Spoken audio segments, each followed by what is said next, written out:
je sais pas, ma connexion, ce qu'elle vaut ici, je sais pas exactement. Il Voilà. n'y a plus de gamer là. Normalement, par votre capacité, il s'est mis à jouer, sinon, non. Là, j'ai plus d'excuses, c'est que la connexion Plus d'ici. d'excuses. D'accord. Sinon, avant, je voulais mettre un câble et tout ça, mais en fait, j'ai compris que maintenant, on peut même plus faire entrer des câbles dans les ordinateurs. Après, on m'a dit qu'il faut un hub et des machins comme ça a l'air d'être super compliqué. Un hub? Ça veut dire que pour faire monter, pour avoir, parce que je me dis que parce qu'en fait, je suis pas loin du truc Internet. Et je pense que si je pouvais, tu vois, mettre un fil, tu vois, ça veut dire, comme avant, il y avait tu vois, les trucs, les câbles LAN, ça s'appelait, je sais plus comment ça s'appelle. Mais maintenant, il n'y a plus ça, en fait. J'ai compris que ça marche plus comme ça. Ouais, donc je sais pas, je suis perdu, en fait. Je vais voir si ça marche. Mais j'ai le projet de le faire. Il faudra que je me renseigne qu'est-ce qu'il faut que je fasse, tu vois, exactement. Après, tu vois. Je pense que, je sais pas, je pense que ça marche avec un truc USB. Ça marche bien là, ça marche bien. Ok, voilà, ça marche. Très bien. Alors, donc on y va. Donc, on était un petit peu au milieu du sujet, tu vois, donc de la CAF. Donc, les DAF CAF Aleph Hamoud Aleph, on est dans la Gemara. Donc, vraiment, officiellement, je pense qu'on est. Deux secondes. Je pense. 2 secondes. Je pense qu'on est vers Amaré Ravi. 2 secondes. Amaré Rabanan et Ravashi. Je pense qu'on est dans la dernière petite ligne de la Gemara, page 21a, et le dernier mot de la ligne. C'est Amré les Rabanan les Ravashi. Donc, pour revenir, mais ça, c'est parce qu'on est officiellement, mais avant ça, je suis obligé de revenir en arrière. C'est pas revenir dans les mots en arrière, mais rien qu'au moins situer le sujet dans lequel on est. Donc, en fait, le sujet à la base, c'est de savoir est-ce que quelqu'un qui vend une maison dans une ville entourée de murailles, est-ce qu'il y aurait, et on sait donc la halakha, elle, qu'il y a 1 an pour la racheter, est-ce que en fait les gens de la famille, des proches, ils auraient cette possibilité de racheter de la main du vendeur pendant cette année, ou bien en fait c'est limité à la personne qui a vendu lui-même la maison. C'était ça le doute, puisque la Torah n'a pas mentionné ça, elle n'a pas mentionné en fait cette idée du rachat par les proches en ce qui concerne les villes entourées de murailles. Et donc on a vu, tu vois, l'Agma, elle a fait des preuves, des contre-preuves, etc. Et elle semblait en fait dire que, en réalité, ça semblait être, comment dire, une marloquette, grosso modo, entre les auteurs de la Mishnah. Ça voudrait dire que, en fait, a priori, c'est du fait que dans le passage qui avait marqué, donc le passage, si tu veux, c'est là où il y a le petit Aleph, c'est Vaïkra 25-24. Il y avait, en fait, le verset, il disait là-bas, il dit Uvochol eretz ahuzatrem, Geoula titenu laaretz. Et dans toute la terre de votre héritage, vous donnerez une libération à la terre. Tu vois, et tu vois, donc l'idée, c'est qu'il y a marqué dans toute la terre donc on ne comprend pas comment on avait vu ces versets, il était en trop, et voilà, on savait, grosso modo, on ne comprend pas ce qu'il venait nous apprendre. Et en fait, l'idée, c'est que là, au point où est-ce qu'on en est maintenant, c'est comme si jamais, en fait, il y avait deux possibilités d'interpréter ce passage. Soit le passage qui voulait nous dire que, justement, même dans les villes entourées de murailles, la famille elle avait la possibilité de libérer la maison, tu vois. C'est ça ce que le passage qui vient de dire. Offrez les restes dans toute la terre de votre héritage, vous donnerez une libération dans la terre, ça voudrait dire. Et donc la halakha de la libération par les proches, elle s'applique aussi, aux villes entourées, aux maisons dans les villes entourées de murailles. C'est une possibilité, tu vois. Mais comme l'Agma, elle pense pas que c'était comme ça la halakha, grosso modo, elle avait donné un deuxième avis possible. Et ça voulait dire en réalité que de ce passouk, on apprenait que c'est une mitzvah ou une obligation même pour les proches de libérer le champ de leur proche qui a vendu son champ, ou bien, tu vois, qui a vendu son champ. On prend ce cas-là, qu'il y aurait une obligation, c'est pas simplement facultatif que les gens de la famille ils peuvent libérer le champ qui a été vendu à quelqu'un de leur famille, c'est qu'en fait, ils auraient une mitzvah de le faire, une obligation de le faire. Et c'est à cause de ça, si tu veux, ça, ce que le passouk de Oufkol Eretz Ahuzatrem et dans toute la terre de votre héritage, vous donnerez une libération dans la terre, ça veut dire il y a une mitzvah pour les proches de libérer le champ qui a été vendu par quelqu'un de leur famille. Donc, grosso modo, voilà, au point, voilà, là où on en est, c'est ça ce que ça donne. C'est-à-dire que, en fait, voilà, donc, selon ce que l'Agmara elle a dit, c'est-à-dire, j'essaie de dire succinctement, pas tout le calcul de l'Agmara, mais ce qui sortait de l'Agmara, c'est que, encore une fois, l'Agmara s'était demandé si quelqu'un il vend une maison dans une ville entourée de murailles, et qu'il a 1 an pour la libérer, est-ce que les proches peuvent la libérer ou pas? La Gemara, elle voulait dire, elle avait voulu dire finalement, le premier avis, c'est-à-dire la vie principale, Rav Shechet, en tous les cas, il dit non, on peut pas, les proches ne peuvent pas libérer la ville, la maison quand elle est dans une ville entourée de murailles. Mais la Gemara, elle avait objecté d'une braïta, où en fait, on apportait un verset qui disait, comme je vous ai dit, le verset qui dit, dans toute la terre, vous donnerez une libération, dans toute votre terre d'héritage, vous donnerez une libération à la terre. Et finalement, la Gemara, elle est arrivée à dire que en fait, ce verset, il fallait l'interpréter comme quoi, comme dans les champs, dans les cas où la famille, elle avait une possibilité de racheter le champ, en fait, ils avaient une obligation de le racheter. Ça, c'était un avis en tous les cas. Et il y avait l'autre avis qui pensait qu'il n'y avait pas d'obligation en fait sur la famille de racheter le champ vendu par leurs proches.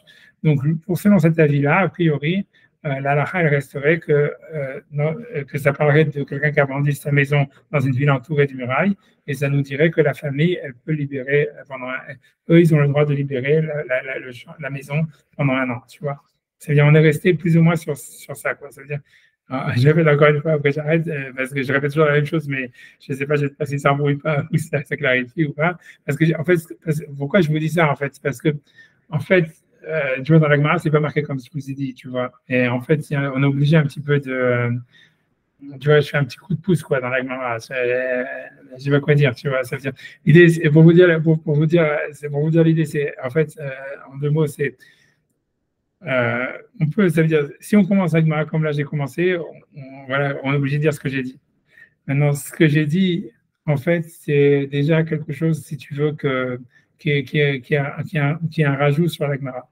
C'est-à-dire, voilà, j'espère de ne pas vous embrouiller, j'espère de ne pas vous embrouiller. Si je vous embrouille, vous me dites et j'arrête. Mais ça veut dire, en fait, si tu veux, dans la Gemara, si on prend la Gemara telle qu'on a fait la semaine dernière, on ne voyait pas, en fait, ce n'était pas apparent que la conclusion qu'il y avait une discussion entre des avis.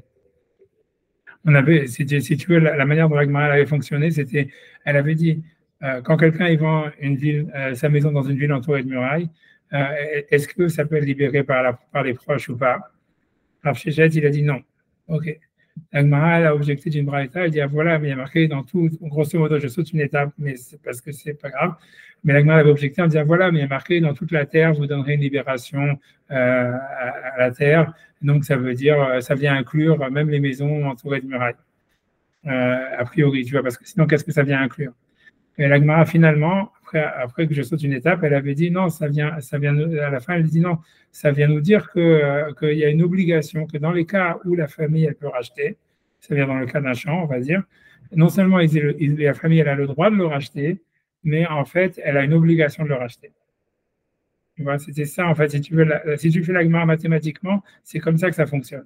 Au début, la Gemara, elle se pose la question, est-ce que la famille peut racheter dans une ville entourée de murailles ou pas? La Gemara, elle dit non.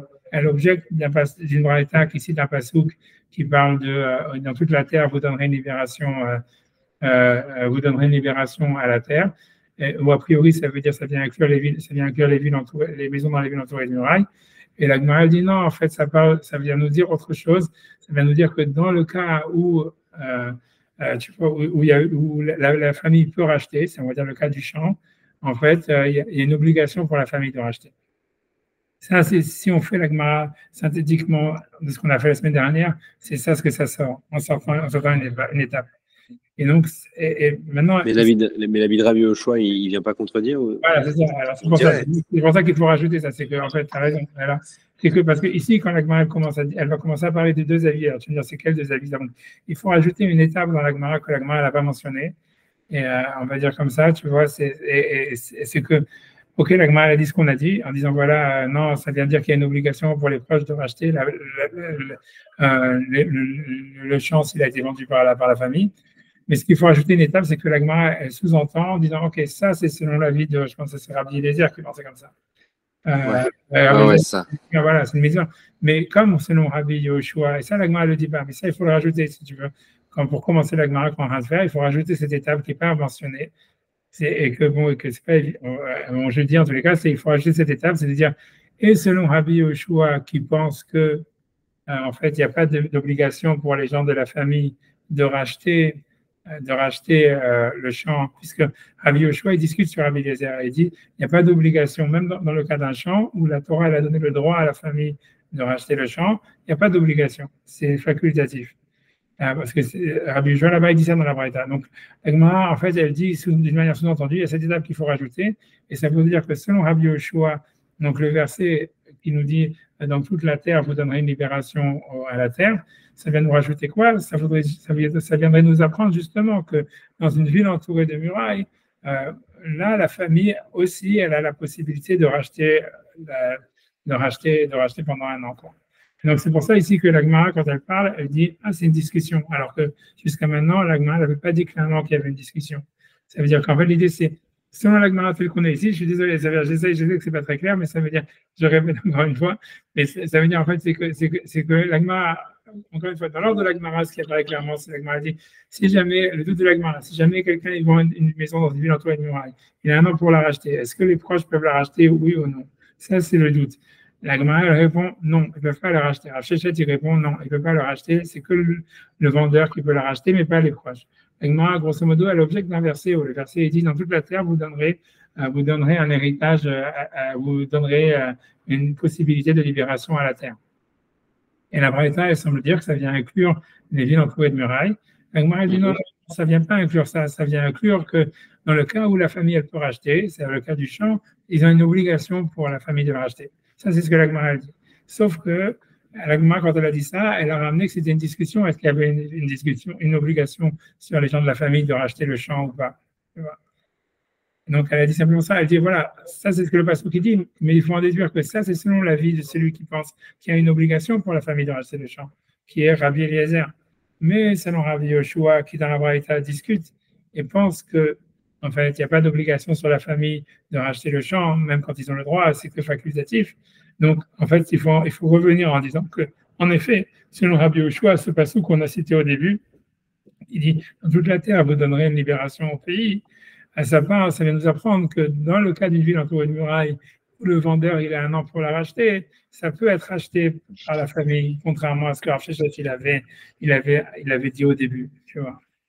Et tu vois, c'est clair, je ne sais pas si c'est clair. Oui, normalement, il manque le passage où il dit, mais alors, qu'est-ce qu'il fait Rabbi Yoshua du passage de Fali ou Velatot, nous, et il dit, bah, pour un cœur. Ok. Voilà, c'est ça. Et ça, c'est pas marqué. Et voilà. Et pourquoi je dis c'est pas marqué? Parce qu'en fait, tu vois, tu es obligé de le rajouter. Maintenant, il y a plein de commentateurs, tu vois, qui vont pas dans cette direction. Ce que je vous dis, c'est l'explication la plus simple, tu vois, voilà, voilà. Parce que tu vois, quand on prend la Gemara où est-ce qu'on en est ici, la Gemara, elle cite ça comme une discussion, tu vois, elle dit ça, tu vois, c'est-à-dire si on prend la Gemara où est-ce qu'on commence, tu vois, donc je reprends la Gemara à partir de Amré, donc c'est le dernier mot de la Gemara. La Gemara, elle dit, donc elle nous ramène une discussion, elle nous dit Amré, les Rabbanan, les Ravashi, donc les rabbins ont demandé à Ravashi, c'est-à-dire les gens de la Yeshiva, ils ont demandé à Ravashi, Amré, la Ravina, les Ravashi, il y en a qui disent c'est Ravina qui a demandé à Ravashi, et elle dit comme ça, donc qu'est-ce qu'il lui a dit? Il dit Vishlama, ça va bien. Les man de Hamar, selon celui qui pense, selon l'avis qui pense que donc c'est pas souk de Chol Eretz Achuzatchem dans toute la terre de votre héritage, vous donnerez une libération au pays.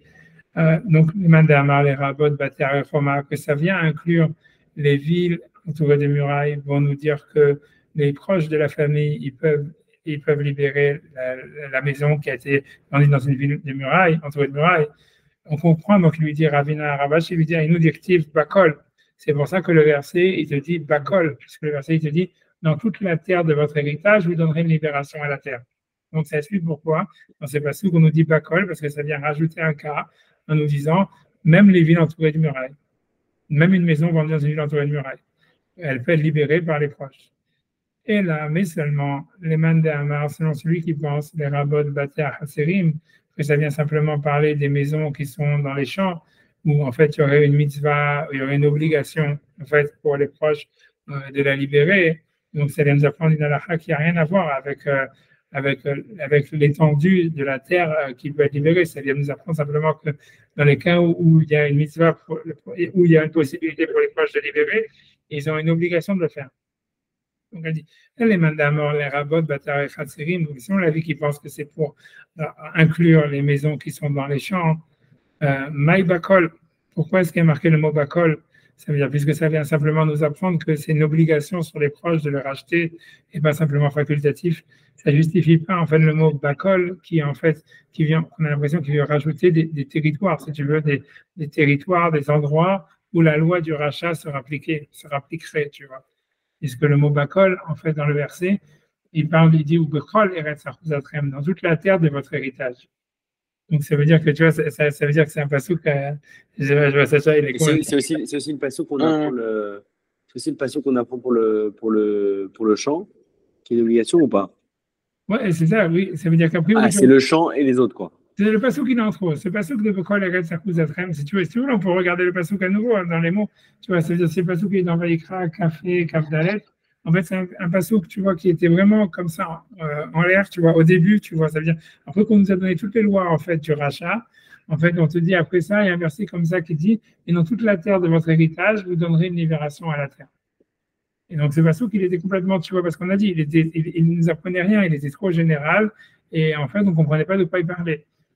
Et tu vois, et donc, c'est pour ça qu'il y a un avis qui avait dit, en fait, non, on va prendre comme ça vient nous apprendre que même dans les villes dans les maisons, dans les villes entourées de murailles, les proches, ils peuvent libérer la maison.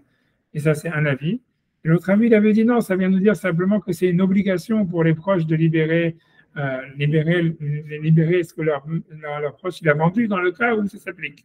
Tu vois, c'est-à-dire dans le cas d'un champ ou dans le cas d'une maison dans un champ. Mais pas, ça ne vient pas inclure, nous apprendre une nouvelle halakha pour nous dire que si quelqu'un il a vendu une maison dans une ville entourée de murailles, les proches peuvent le libérer. Et donc, ça c'est deux interprétations possibles du verset. Ça veut dire, c'est pas même vraiment des interprétations, c'est-à-dire, c'est les deux choses les deux avis, en fait, qui ont appris des choses, tu vois, les deux options qu'on a pour apprendre quelque chose de ce verset. Et en fait, tu vois ce que la Gemara dit ici, simplement un truc simple. Elle dit selon celui qui pense que ça vient nous apprendre que les proches, ils peuvent libérer pendant 1 an dans les villes entourées de murailles. Donc, on comprend que le mot Bekol, Eretz Achuzatrem, ça veut dire la préposition dans toute la terre. Donc, encore une fois, c'est Vaïkra 25-24. Ou Kol Eretz Achuzatrem, Geulatitenu Laaretz. Ça veut dire dans toute la terre de votre héritage, vous donnerez une libération à la terre. Donc, on comprend pourquoi on nous dit Bakol, ça veut dire dans toute la terre. Ça veut dire qu'on vient rajouter un endroit géographique où la loi de la libération n'était pas écrite. On nous dit même là-bas, ça s'applique. Donc, ça voudrait dire, même dans les villes entourées de murailles, quelqu'un qui a vendu une maison dans une ville entourée de murailles, voilà, donc on ne nous a pas parlé là-bas que les proches pouvaient libérer la maison. Et le passouk, il nous dit ici, dans toute la terre de votre héritage, ça nous apprendre un nouvel endroit qui n'était pas mentionné dans la Torah, c'est la maison dans les villes entourées de murailles, pour nous dire, même là-bas, les proches, ils peuvent libérer la maison, tu vois. Et donc, la préposition bakol, elle est justifiée. Par contre, si jamais, en fait, tu vois, selon l'avis qui dit que ça vient nous apprendre que dans les cas où la famille peut libérer, c'est pas facultatif de libérer, c'est une obligation pour eux de libérer. En fait, tu vois, la préposition bakol qui dit dans tout, si tu veux, dans toute la terre, elle n'est pas justifiée parce qu'on ne vient pas, si tu veux, élargir l'endroit géographique où les lois de la libération s'appliquent. Le passouk qui vient simplement nous dire, dans les lois où ça s'applique, c'est une obligation de le faire. Donc, le mot, la préposition bakol qui semble être, tu vois, quelque chose qui élargit, bechol, arrête, puisque le passouk est dans toute la terre, donc ça vient élargir un endroit, en fait, elle n'est pas justifiée. Voilà. C'est ça la question de la Gemara. Je ne sais pas si c'est clair. Ouais, c'est clair. Ok, c'est clair. Okay. Donc, ben, en tout cas, si tu veux, donc, ça veut dire, donc, la Gemara sur ça, elle va dire, tu vois, donc, je peux relire dans les mots, je voulais que je fasse dans les mots, ça va, vous voulez, je ne sais pas. Rapidement. Donc, alors, je reprends. Alors, donc, je reprends par donc, Amré, ils ont dit, Amrélé, ils leur ont dit, Amrélé, ils leur ont dit, Rabbanan, donc les Rabbanan, Ravashi, Ravashit. Donc, il y en a qui disent c'est pas donc Rabbanan qui a dit Ravashi, il y en a qui disent c'est Ravina qui a dit Ravashi. Mais là, Ravina et Ravashi. Il y en a qui disent c'est Ravina qui a dit Ravashi. Bishlama, ça veut dire ça va bien. Et Mande Amar, selon l'opinion de celui qui pense. Les rabots, bâtards et remarques, on vient rajouter, tu vois, on vient inclure les maisons dans les villes entourées de murailles. Tu vois. Aïnou directive, donc ça vient de dire que même dans les villes entourées dans les maisons qui sont dans les villes entourées de murailles, la famille peut libérer la maison pendant 1 an. Aïnou directive, Aïnou, c'est pour cela directive qu'il est mentionné dans le verset, Bakol, dans tout. Et dans l'explication, ça veut dire puisqu'on vient rajouter un endroit géographique qui n'était pas inclus avant. Donc, le mot dans tout, qui se rapporte à la terre, c'est surtout ça ce qui est important, c'est Bekol Eretz, dans toute la terre. Donc, ça vient rajouter des morceaux de paysage, si tu veux, qui n'étaient pas inclus dans la paracha, puisqu'on vient inclure maintenant les villes qui sont dans les maisons qui sont dans les villes entourées de murailles. Mais elle dit par contre, et là, cependant, les man de Hamar, pour celui qui pense, les rabbot Baté à Hatzerim, qu'on vient simplement rajouter les maisons qui sont dans les champs. Baté Hatzerim, c'est les maisons dans les villes non entourées de murailles, donc les maisons qui sont dans les champs, où on savait déjà qu'il y avait une possibilité de rachat par la famille. Donc tout ce que le pasteur qui vient nous rajouter, c'est que c'est une obligation. Alors, donc, ok, donc on justifie pourquoi on a besoin du passouk, mais on ne justifie pas pourquoi la Torah elle aurait utilisé cette préposition dans ce passouk qui est maï bakol. Qu'est-ce que le bakol? Il vient nous dire, puisqu'on ne vient pas rajouter en fait un endroit géographique où le rachat il pourrait s'accomplir, il pourrait comment dire, où le rachat il pourrait être effectif. On vient simplement nous dire que là où il y a une possibilité de rachat par la famille, c'est une obligation. Donc, on ne vient pas rajouter, on vient pas élargir l'endroit géographique où le rachat il se passe. Tu vois. On vient simplement, on va dire, rajouter une obligation à ce rachat. C'est clair. Oui, ce qui est surprenant, c'est qu'on avait dit que c'était déjà évident. Ce que la Gemara avait dit avant, c'est que c'était évident qu'il était inclus le Baté Hatzerim, parce qu'il était considéré comme Nirchav, comme Ouais, c'est pour ça que ici, quand la Gemara dit Baté Hatzerim, elle veut dire, et sous-entendu, et que ça serait une obligation pour les proches de le racheter, tu vois. Il faut rajouter tout ce qu'on a dit. Ce ne serait pas évident, ok. L'obligation, ok. C'est pas la possibilité, ok. Tu vois, c'est-à-dire, quand elle dit Baté Hatzerim, ça veut dire ça, elle veut dire, et que c'est une obligation, tu vois, et ça veut dire selon Rabbi Eliezer. Tu vois, c'est selon Rabbi Eliezer, c'est les man d'Amar. Donc, en fait, ce que je veux dire, c'est que les deux man d'Amar dont il est question ici, a priori, c'est Rabbi Yoshua et Rabbi Eliezer. C'est-à-dire, selon Rabbi Yoshua, et on a vu dans la braïta précédente qui pense qu'il n'y a pas d'obligation pour la famille de racheter le champ qui a été vendu par un proche. Donc, pour lui, le verset, il vient nous dire que, ça vient simplement nous dire que dans une ville entourée de murailles, quelqu'un qui vend une maison dans une ville entourée de murailles, la famille, elle a le droit de rachat. Et donc, selon lui, le mot bakol, il est justifié parce que ça vient nous dire, même, non seulement dans les champs, mais même dans un autre endroit géographique, dans les villes entourées de murailles. Et c'est ça ce que le pasteur vient nous apprendre. Mais selon Rabbi Eliezer, que lui dit que ça vient simplement nous apprendre que c'est une obligation pour la famille de libérer le champ qui aurait été vendu par le frère ou par un proche. Donc, si c'est ça ce que le verset vient nous apprendre, pourquoi est-ce qu'on utilise la préposition bakol, qui veut dire dans tout, comme si qui se rapporte sur la terre. Le verset dit bakol eretz, dans toute la terre. Donc, en fait, on vient rajouter, on vient élargir un endroit géographique. Et ça, donc c'est pas justifiable, tu vois. Ça veut dire, on comprend que le verset, ok, il nous apprend un chidouche que la famille a une obligation de racheter le champ de celui qui l'a vendu, mais ça ne rajoute pas ça élargit pas l'endroit géographique où ce rachat il a lieu, et donc ça justifie pas le mot bakol. Mais attendez, Rav, j'ai pas compris. Eliezer, il a dit que ça venait inclure les Baté Choma, non? Pas les champs. C'est pas je veux comprendre depuis avant. Non, désolé, mais j'arrive pas à suivre ça. Ok, alors on va faire le je me suis sans reprendre, même juste pour me dire. Je pense, tu vois, moi, à mon avis, tu vois, je vais refaire, c'est moi qui me suis embrouillé. Tu vois, je relis, allez, je lis avec vous, je relis et je traduis, tu vois, rapidement. Donc Ravuna, donc je reprends, tu vois, donc on est à, je sais pas, vous voyez où est-ce qu'on est, j'espère, hein, j'en ai marre de compter des lignes. Donc Ravuna Bachinena, il a demandé à Rav Sheshet, si quelqu'un il vend une maison dans une ville entourée de murailles, il a un an pour la racheter, Nigal Akrovim ou Nigal Akrovim. Est-ce que ça peut être acheté par les proches ou ça peut pas être acheté par les proches? Est-ce que le droit de rachat que le vendeur il a pendant un an, est-ce qu'il est limité à lui-même ou bien même un proche de la famille il pourrait racheter la maison du vendeur? Et quel serait le doute du Safar, les côtés, pourquoi on penserait oui ou non? Moi, elle dit parce que Geulato, Misda, Chuza, Gamar, ça veut dire, ou bien parce qu'on fait une Xera Shabbat, comme on avait vu, Rashi pense une Xera Shabbat, soit tu ne penses pas que c'est une Xera Shabbat, on ne va pas rentrer là-dedans. Tu vois, Geulato, Misda, Chuza, Gamar, est-ce qu'on fait une Xera Shabbat entre voilà, le champ qu'on a reçu, voilà, avec le champ qu'on a reçu en héritage, puisque dans les deux, et dans le cas dans la ville entourée de murailles, et dans le cas du champ en héritage, il y a le mot Geulato qui apparaît, donc il y a une Xera Shabbat, et on dirait Geulato, de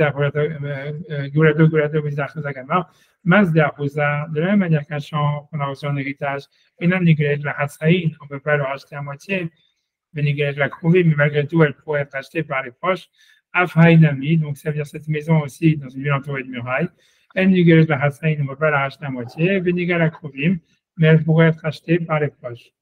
Donc ça, c'est le premier côté, de dire que ça pourrait être acheté par les proches dans les villes entourées de murailles, dans une maison, dans une ville entourée de murailles. Odilma, ou bien peut-être non, on ne veut pas racheter, les proches n'auraient pas le droit de racheter pendant un an la maison vendue par leur frère ou dans une ville entourée de murailles. Odilma, Kiktiva, Geoula, quand on nous parle de libération, Hatsaïn ou Diktiva, c'est l'exarchava, il va simplement exclure qu'on ne peut pas la racheter à moitié. Les Krovim l'octive, mais on n'appliquerait pas cette Zerachava pour une raison ou pour une autre. On a déjà vu la semaine dernière avec Rachid, etc. Mais Bikrovim l'octive. En ce qui concerne les proches, on ne pourrait pas déduire qu'il y aurait, par Zerachava, qu'il y aurait un droit pour les proches de libérer la maison, quelqu'un qui a vendu une maison dans une ville entourée de murailles. Amarlé, donc Rav Shechet y répond, puisque c'est Ravuna qui a demandé à Rav Shechet. Donc on dit Amarlé est non égal. Donc lui répond négativement. Il dit non, on veut pas, les proches ils ne peuvent pas libérer la maison pendant un an quand elle était dans une ville entourée de murailles. Ok? Donc non égal.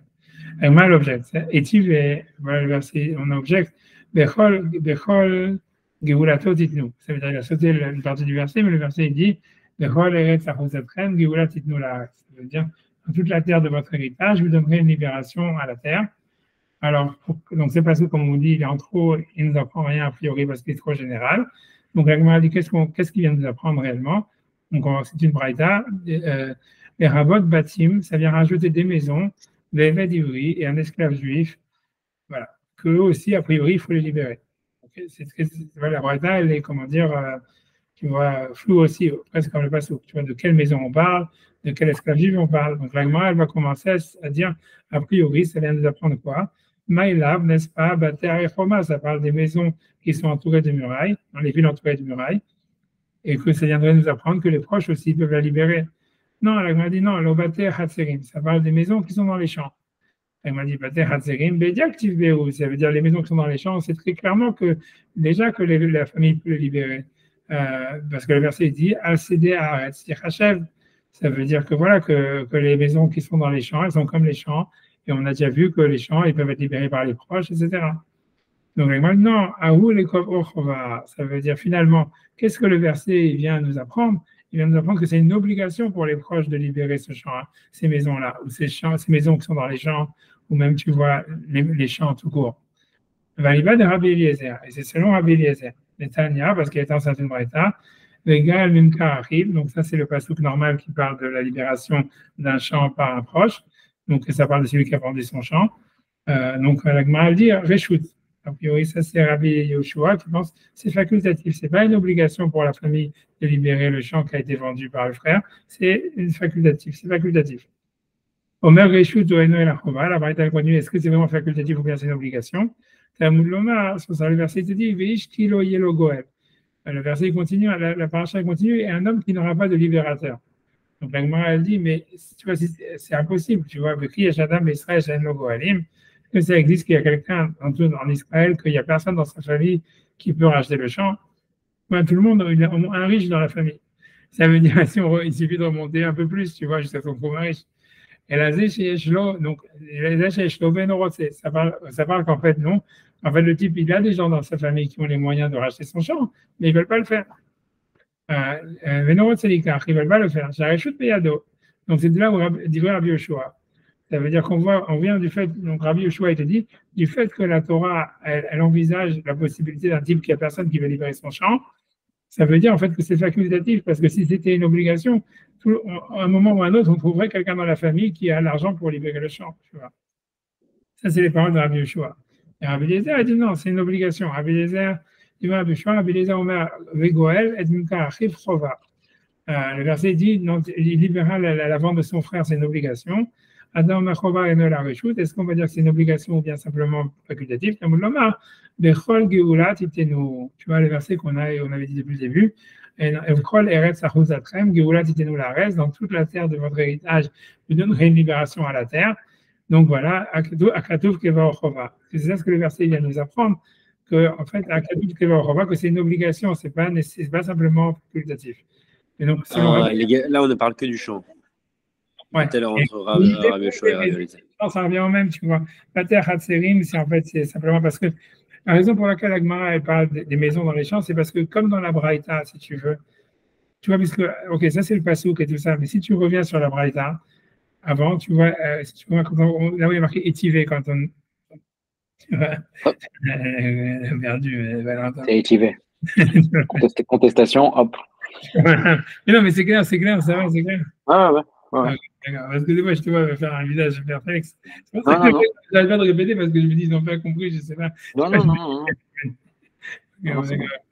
Ok, non, voilà, je sais pas, ouais, qu'est-ce qui s'est passé avec. Ok, ouais, bah, j'attends quand même parce que je vais pas expliquer après. Je vais devoir. On va récupérer. Parce que tu vois, en fait, ce que je veux dire, je vais le dire, c'est parce que en réalité, il a raison de remarquer. C'est-à-dire, en fait, tu vois, selon Rabbi, il dit c'est comme ça, selon Rabbi Eliezer, en réalité, le passou qui dit et dans toute la terre, je vous donnerai une libération à la terre, ça veut dire que dans le cas, ça veut dire qu'en fait, c'est une obligation pour les gens de la famille de libérer les gens. D'accord? C'est pas simplement. Ouais. Alors, ok, non, en fait, l'idée, c'est qu'on ne parle pas spécifiquement en fait, de maisons, on parle de champs, tu vois. Et les champs qui sont dans les maisons qui sont dans les champs, ils sont le même statut que les champs. Mais en réalité, ça parle principalement des champs. Et donc, en fait, tu pourrais demander pourquoi est-ce que la Braïta, la Gemara, quand elle va parler, quand elle va mentionner cet avis, elle dit que ça parle des maisons qui sont dans les champs. Elle veut qu'à simplement dire, tu vois, ça parle des champs. Et tu vois, ça veut dire, quand tu reprends la Gemara ici, tu vas voir, la Gemara dit, Amal Rabbeinu al-Avashi Bishlam, tu vois, je reprends la Gemara, quand la Gemara dit, là où est-ce qu'on avait, elle dit, tu vois, elle pose la question sur la première grande ligne, tu vois, dans la fin de la grande ligne, elle dit, Bishlam, ça va bien, les man d'Amar, selon l'avis qui pense, Rabot Bater et Chomar, que ça vient rajouter les maisons qui sont dans les villes entourées de murailles. Aïnou directive, c'est ce que le verset dit, Bechol et Bechol, tu vois, Bechol, c'est marqué Bechol dans tout. Donc ça veut dire que voilà, que la famille, elle peut aussi racheter une ville dans une ville entourée de murailles. Et là, les Mandéamar, mais selon la vie, les Rabot Bater Chatserim, qui dit que ça parle des maisons dans les champs, tu vois, Bater Chatserim, Maï Bakol, qu'est-ce qu'il vient nous dire Bakol? Ouais, en fait, l'Agma, elle aurait dû dire simplement les man de Hamar, selon la vie, les rabots, tu vois, céder, à Arpouza, tu vois, un truc comme ça. Tu vois, pourquoi est-ce qu'on nous parle de maison dans les champs? On devrait dire simplement dans les champs, tu vois. Puisque selon Rabbi Eliezer, ça va simplement nous dire que dans tous les cas où il y a une mitzvah pour les proches de libérer, en fait, c'est pas une possibilité, c'est une obligation. Donc, tu vois, ça ne parle pas simplement des maisons qui sont dans les champs, ça parle des champs d'une manière générale. Ouais, ça, je pense que c'est ça ce que je voulais demander Valentin, mais c'est pour ça qu'en fait, tu vois, il faut expliquer, et ça, c'est, voilà, je ne vais pas me compliquer la chose, mais c'est-à-dire qu'en fait, l'idée, c'est pourquoi la Gemara, elle parle des maisons dans les champs et pas des champs directement, c'est parce que, en fait, quand on est dans le Itivé, dans la Braïta, si tu reviens, parce que tout ça, c'était en fait partie d'une Braïta, tu vois, d'une objection qu'on avait de la Braïta. Et si tu reviens, tu vois, bienvenue Valentin, tu vois, mais donc tu reviens juste au moment. Et là, j'avais plus de batterie. Ouais, non, j'ai compris. Tu vois, l'idée, c'est que, tu vois, donc, j'ai expliqué, tu vois, ta question, que ta question, c'était de dire, voilà, qu'est-ce que c'est, tu vois, ça veut dire, si ça parle, selon Rabbi Eliezer, ça parle pas des maisons qui sont dans les champs spécifiquement, ça parle des champs d'une manière générale, où en fait, voilà, les proches, ils ont une mitzvah, une obligation de racheter le champ qui a été vendu par le proche.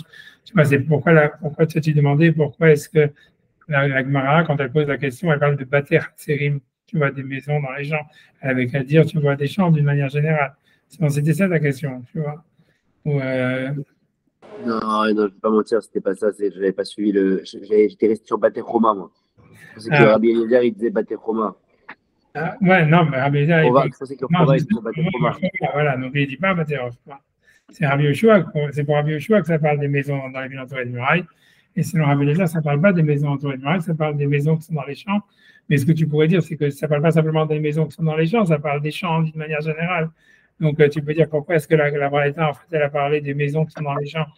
Et en fait, tout ça, c'est parce que ça, c'est pour ça qu'il faut juste expliquer que c'est à cause du ITV, c'est que, en fin de compte, tu vois, si on revient en fait à la base, Agmara, elle était venue répondre à une Braïta, tu vois, qui avait cité le verset et qui avait dit ça vient rajouter les maisons, tu vois, les rabot batim. Et donc, c'est pour ça qu'elle avait dit, en fait, ça parle des maisons qui sont dans les champs, tu vois.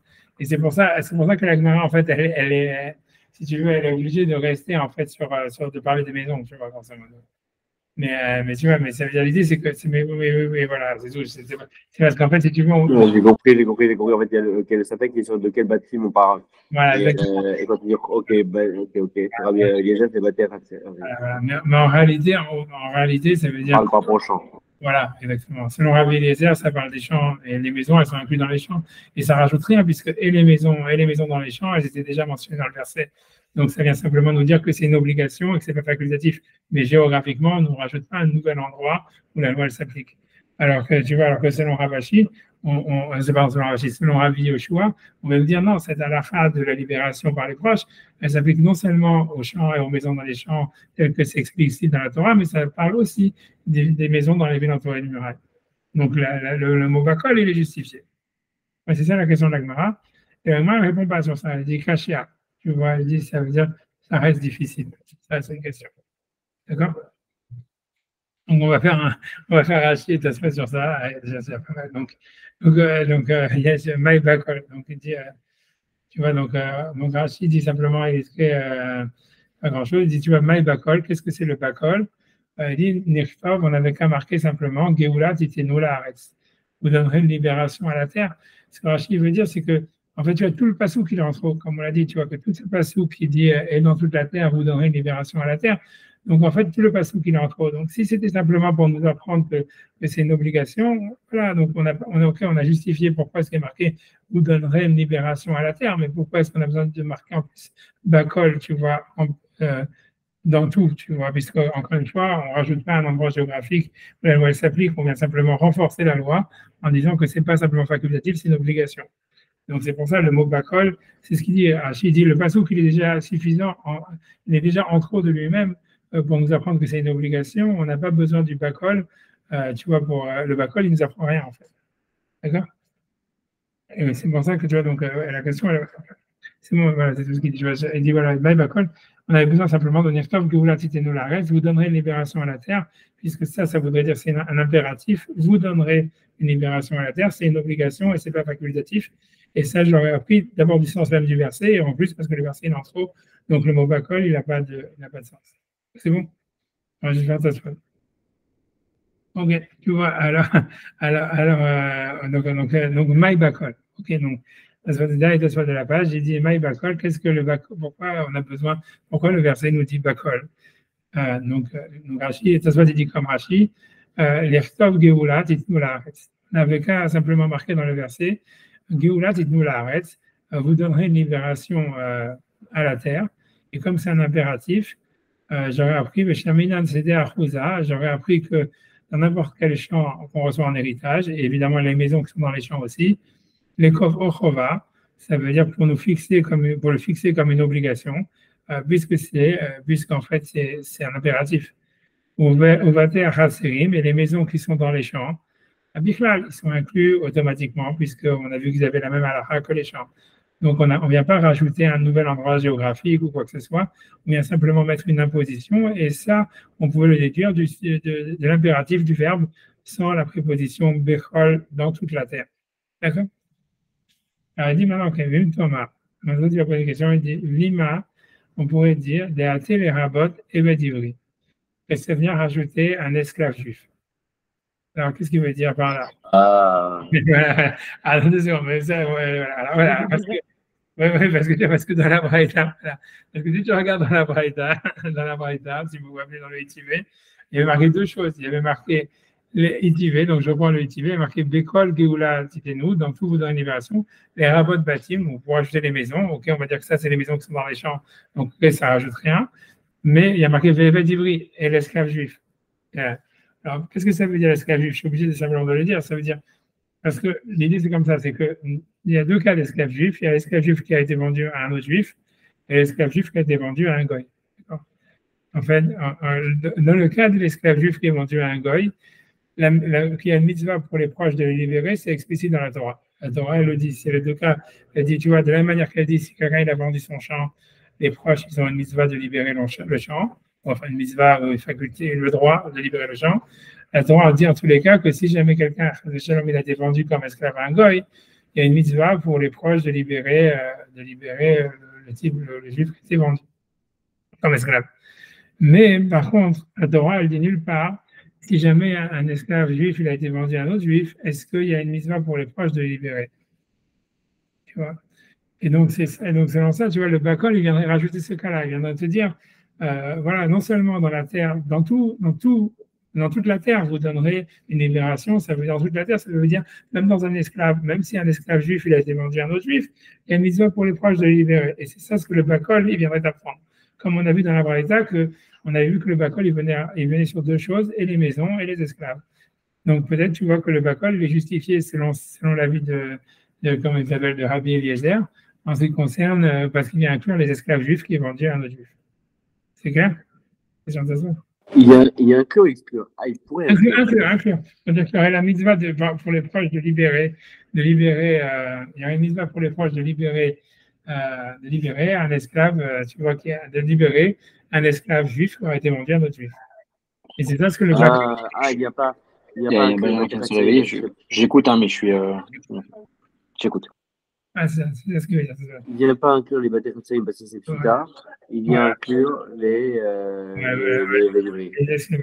Moma qui étaient mochers les Israélites. Voilà. C'est la paracha de cette semaine. Ok, oui, t'as raison. Voilà, c'est vrai. Voilà, c'est vrai. Il n'est pas mentionné, tu vois, dans la Torah que là-bas, tu vois, qu'il y a une mise à plus proche de libérer. Tu vois, ça veut dire la Torah, elle parle simplement, la Torah, elle parle dans Vaïkra de l'esclave juif qui est vendu à un goy, elle dit, les proches doivent le libérer, mais pas sur celui qui est vendu à un juif. Donc en fait, et comme la Braïta, tu te rappelles, elle avait dit Bakol, c'est-à-dire avant les maisons et l'esclave juif. Donc ça veut dire ça veut dire en fait l'esclave juif, lui, en fait, il a été vendu à un juif, il y aura une mitzvah proche de le libérer, voilà. Et donc c'est peut-être ça ce que le pasuk vient nous apprendre. Et donc, voilà. Donc ça, c'est la réponse. Alors, Vim Thomas dans la question, Vim Thomas, je relis la question. Vim Thomas, et si je veux dire, Lima de Até les rabbins et d'Ivry, peut-être ça vient rajouter le cas de l'esclave juif, bien entendu, qui est vendu à un autre juif, puisque l'autre, il est marqué explicitement dans la Torah. Donc, des Viesh Lomar, il a lieu de dire, des mâches malais, c'est-à-dire que, je traduis d'abord les mots de la Tosfot, après j'essaie d'expliquer. Ça veut dire, Viesh Lomar, il a lieu de dire des mâches malais, ça veut dire s'assembler, on veut dire à celui qui pose la question.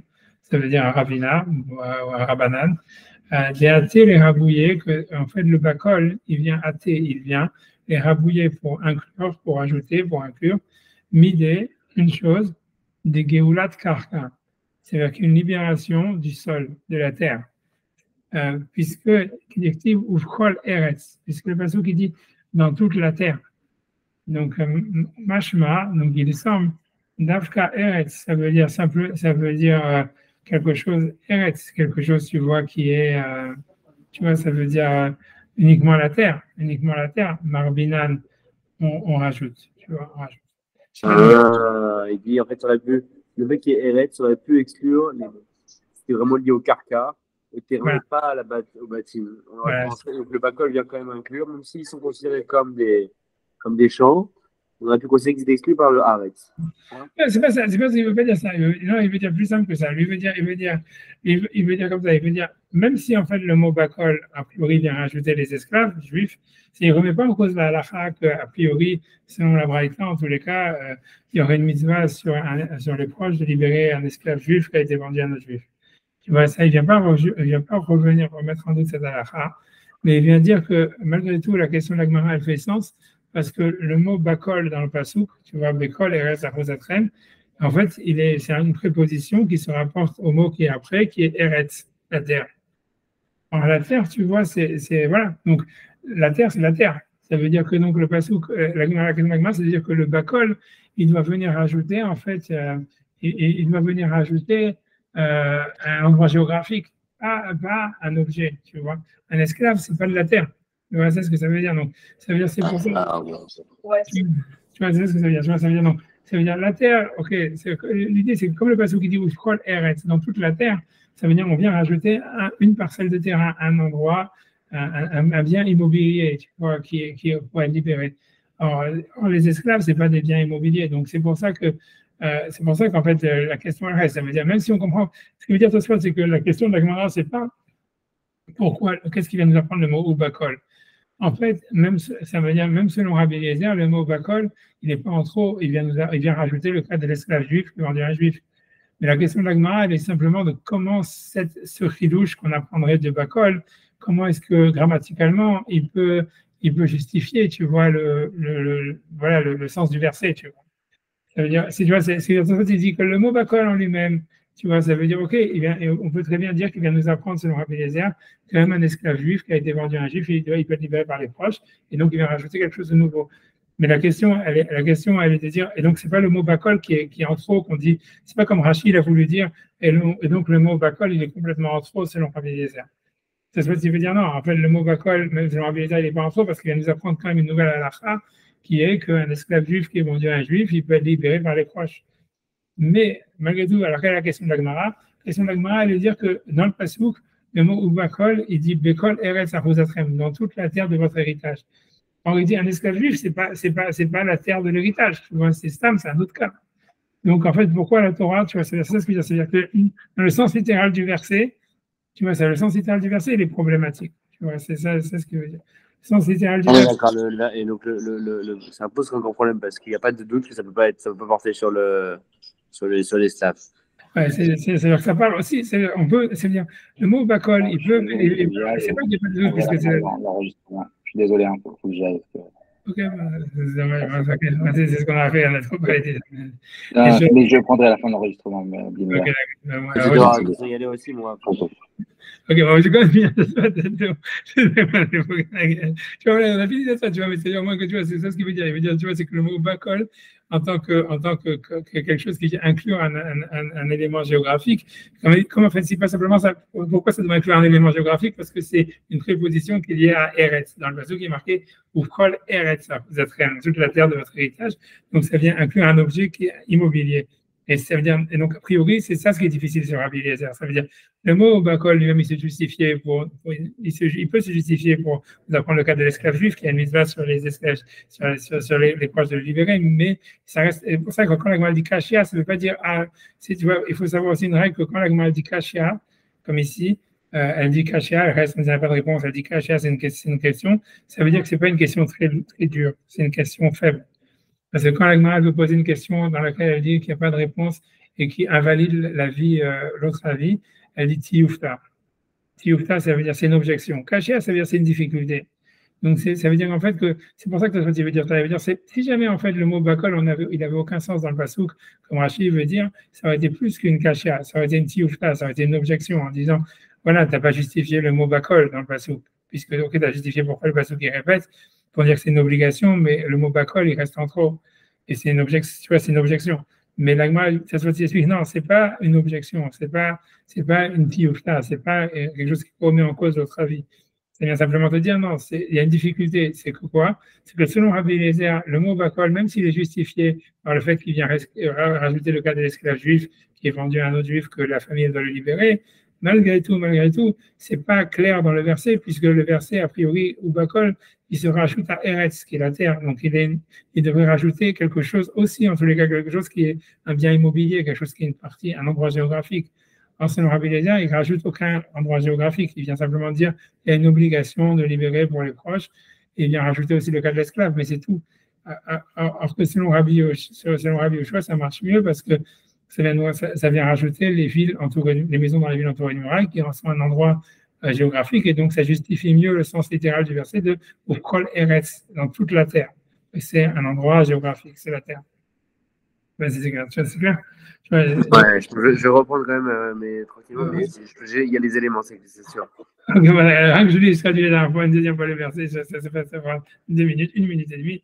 Mais Shlom a lieu de dire des mashmalé, ça veut dire il lui semblait à l'auteur de la Gemara, des atil et rabouillé, c'est-à-dire que le mot bakol, atil et rabouillé, il vient rajouter, midi, une chose, des geulat karka, d'une libération de la terre, du sol. Édictive ou kol eretz, parce que le verset dit dans toute la terre. Donc le mot bakol, il doit se rapporter au mot eretz. Ça ne veut pas rajouter simplement le cas d'un esclave juif qui n'est pas du eretz. Mashma dafka eretz marbinan, parce qu'il semble que c'est dafka uniquement, en tout cas principalement eretz marbinan, une terre, un endroit, tu vois, géographique qu'on rajoute pour nous dire que même dans ce cas-là, il peut y avoir un rachat. Or, selon Rabbi Eliezer, ce n'est pas le cas, puisque le mot bakol, il vient simplement ajouter les esclaves juifs. C'est bon? Ouais, c'est bon. Ok. Vas-y, c'est bon? C'est bon? Quand même, mais si vous êtes terminé, vous êtes terminé. Ok, moi c'est dommage. On a fini. C'est terminé. Il faut aussi fixer pour le coup pour le Rambam, si vous voulez. Donc, vous voulez faire, ah oui, il faut qu'on se fixe pour le Rambam. Alors, c'est quand? Je sais, c'est comme vous voulez. Moi, je vais donner lundi de toutes les manières, l'après-midi, lundi à 13h30, je crois, en France, que je vais garder le cœur de lundi. Mais je ne sais pas si vous voulez que le refasse une autre fois, vous voulez un autre horaire, dites-moi. Hein. Moi, je suis plus ou moins open, tu vois, simplement. Non, moi, j'ai les horaires français, quoi. Donc, tu vois, les 4h du matin et 5h du matin, j'ai envie d'éviter, quoi. Bien sûr. 6h, à partir de 6h, c'est bon. Moi, ça va être compliqué, mais est-ce que soit le lundi vers cette heure-là ou le jeudi vers cette heure-là? Le lundi à cette heure-là, lundi, cette heure-là, c'est ce que je vais faire demain déjà. Et, vous faites à 13h. Vers 18h, à 19h, à 18h30 chez vous. Ah oui, t'as raison. Je suis tellement à la ramasse. Ok, ouais. Ou le jeudi, enfin. Ah ouais, non, ça devrait marcher de mon côté. Ça marche de mon côté. Le lundi, Sacha, toi, ça irait? C'est demain à quelle heure? Demain à la même heure qu'aujourd'hui. Ça veut dire. Midi 30. Ben non, à 13h, je fais brachot, moi. Ah, wow. À 13h, 14h, je fais brachot. Alors, ça va. Tu vas faire mardi? Mardi, si vous voulez. Mardi, ça peut être pas mal. Ok. Mardi à midi 30. Moi, ça devrait marcher. Ouais. Ok. Moi aussi, je trouve que ça devrait marcher. Okay, alors, on fait ça. Alors. Ok. Ok, alors, on fait ça. Ok.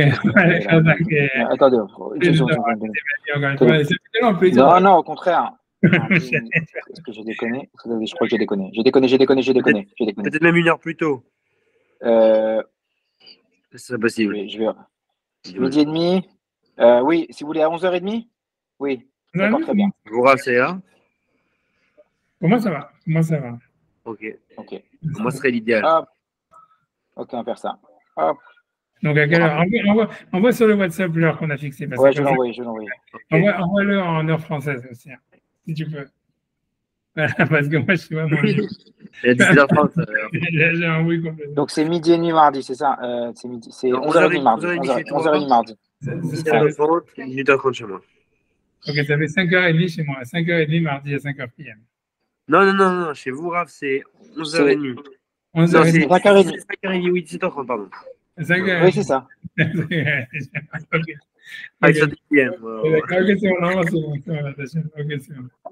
Valentin et horaire. Boum. Midi et demi. On va mettre jusqu'à 1h. Je vais préparer le cours maintenant. Ça, je prépare pour demain. Donc voilà, j'ai hors du travail. Tu vois. Et ça va, cette fois, on va passer après. Voilà, c'est ça. Vous aurez un meilleur cours, on sera plus clair. Parfait, merci beaucoup, Rav. Désolé pour aujourd'hui. Super. Merci, Rav, pour les anecdotes, ça renforce. Allez, à mardi. À mardi, bye bye.